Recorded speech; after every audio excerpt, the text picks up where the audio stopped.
Some of you might remember this video, where I came out of the closet with a political position which supported marriage rights for homosexuals.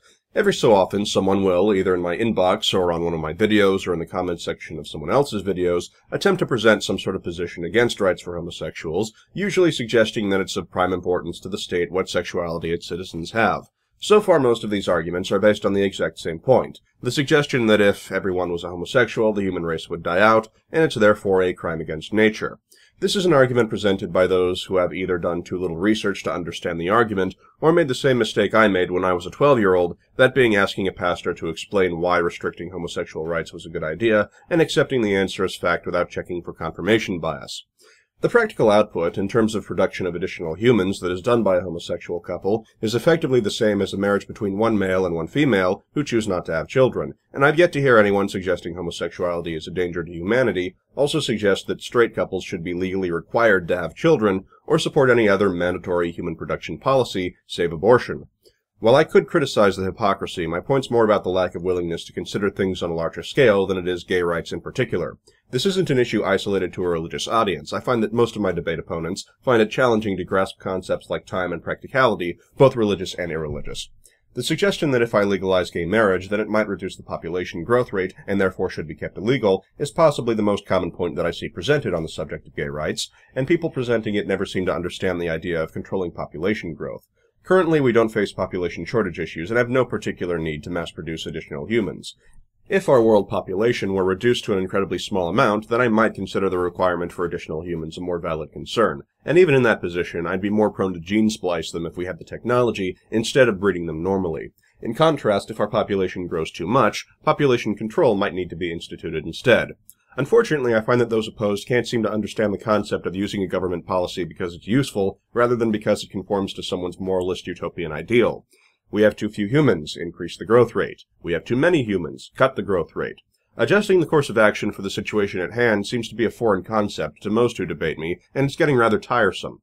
Despite adjusting one's actions to the present situation being a concept applied in everyday life, when driving a car or cooking something, people seem to think that when it comes to government, the need for flexibility to handle a variety of situations is magically removed. It seems people have developed the idea that the state needs a static and unchanging set of moralist laws to build that person's moral utopian ideal. For those against gay marriage, this moral utopia is a socially conservative religious state, and for many of the liberals I meet, it's a crime-free country where nothing unethical happens.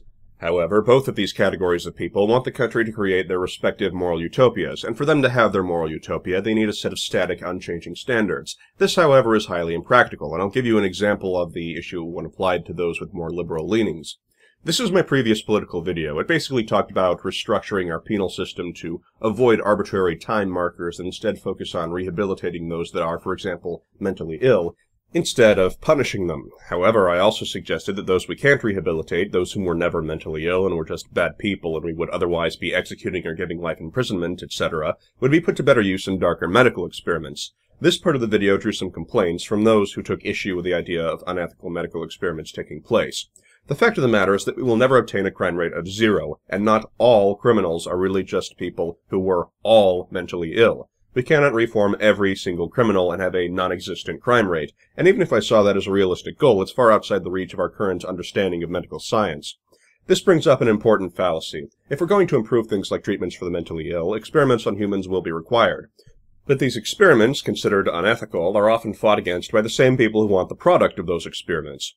Even the most benevolent of medical experiments will have an unethical dark side to them. Even if you're working on a drug to cure some sort of mental illness, there will come a point you have to test it on a living human, and you don't know what the results of that test will be. It could kill them, it could cripple them, it could worsen their mental state, it could put them in agonizing pain for the rest of their life, it could do a combination of those. You don't know, and that's why you're doing the experiment, to test the drug, and that test can have negative results.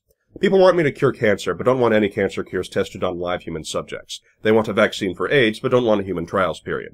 And instead of accepting that they have mutually exclusive goals, people would rather believe that the unethical parts are simply not necessary. That vaccines for all the world's maladies will just pop into existence without the need for any human tests, as long as you pour enough money on it.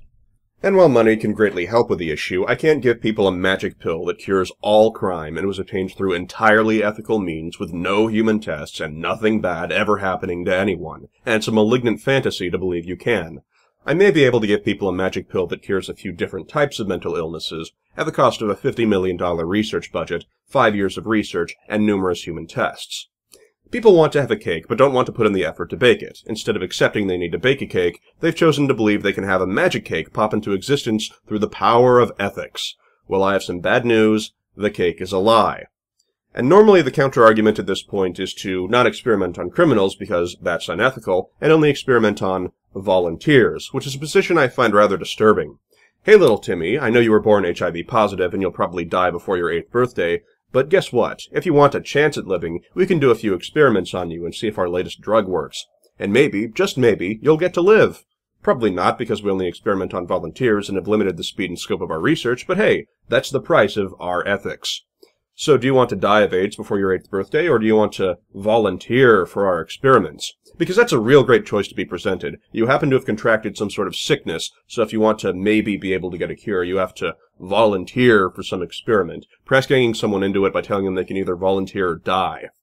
The moral crusaders are indeed cavalier when it comes to volunteering other people whom were unfortunate enough to be sick. Most of these so-called volunteers will be drawn from people that have contracted whatever illness it is we're trying to cure, and I'm not opposed to experimenting on them to try to save them. However, I'm often told that the ethical thing to do is experiment on these volunteers instead of on unreformable criminals we'd otherwise execute or incarcerate for life. It seems clear to me that people value being able to feel like they're ethical and being able to feel like they're the good guys more than actually doing something useful.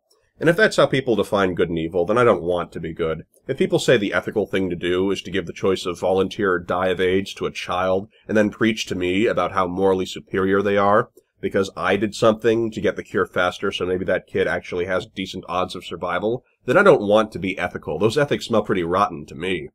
So that's why I support unethical science, or at least what others call unethical science. Because I'm so unethical wanting to let the blind see and the lame walk. I don't like the idea of being ethical when being ethical requires me to intentionally slow the pace of research and put people who've done nothing wrong into a position where they may have had a cure, but now don't and will probably die due to our slow pace, all for the sake of preserving our ability to gaze lovingly at our own reflections in a mirror. I don't want to be on the good guy team. The good guys are a bunch of douchebags. Join the meritocracy party. We'd spend our research budget actually curing HIV instead of advertising that we're working on it. Anyway, that's another video on the subject of gay rights in medicine. Like the video, share it, and specifically, shove it down the throats of the moral crusaders. I'll see you next time. Later, YouTube.